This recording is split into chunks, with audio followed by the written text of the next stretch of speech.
Oath commissioner का क्या मतलब होता है, ये आज की इस वीडियो में सीख लेते हैं। ओथ कमिश्नर को हिंदी में शपथ आयुक्त कहते हैं और शपथ आयुक्त का मतलब होता है कि वो अधिकारी जो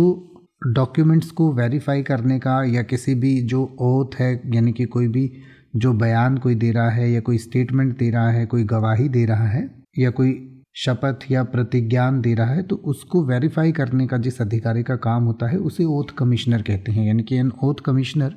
is a person authorised by law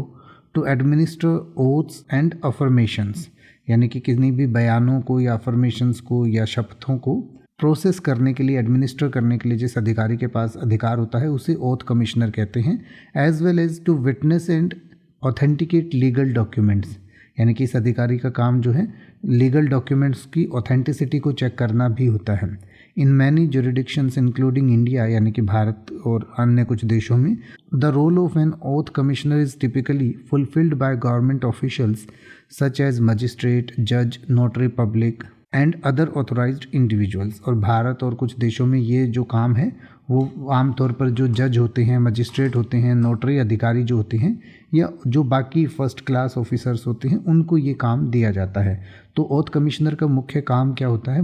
ये मैं आपको थोड़ा बता देता हूँ और इसकी डिटेल्स आपकी स्क्रीन पर लिखी हुई आ रही हैं जिन्हें आप पढ़ सकते हैं।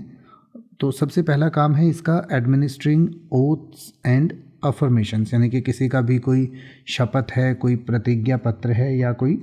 एफिडेविट है, उसको एडमिनिस्टर करना इस अधिकारी का काम होता है। दूसरा काम होता है विटनेसिंग सिग्नेचर्स, यानी कि सिग्नेचर्स को विटनेस करना कि जो भी सिग्नेचर हैं वो सही व्यक्ति ने किए हैं या नहीं किए हैं, या वो सिग्नेचर वैलिड है या नहीं है। ऑथेंटिकेटिंग डॉक्यूमेंट्स, यानी कि जो डॉक्यूमेंट्स दिए गए हैं किसी चीज़ के लिए वो ऑथेंटिक है या नहीं है, उन पर स्टैंप करने का, साइन करने का ये जो काम है ये भी ओथ कमिश्नर का होता है। इसके अलावा रिकॉर्ड मेंटेनिंग का काम भी जो ओथ कमिश्नर है उसका होता है। इसके अलावा भी और कुछ ड्यूटीज़ जो हैं ओथ कमिश्नर को दी जा सकती हैं।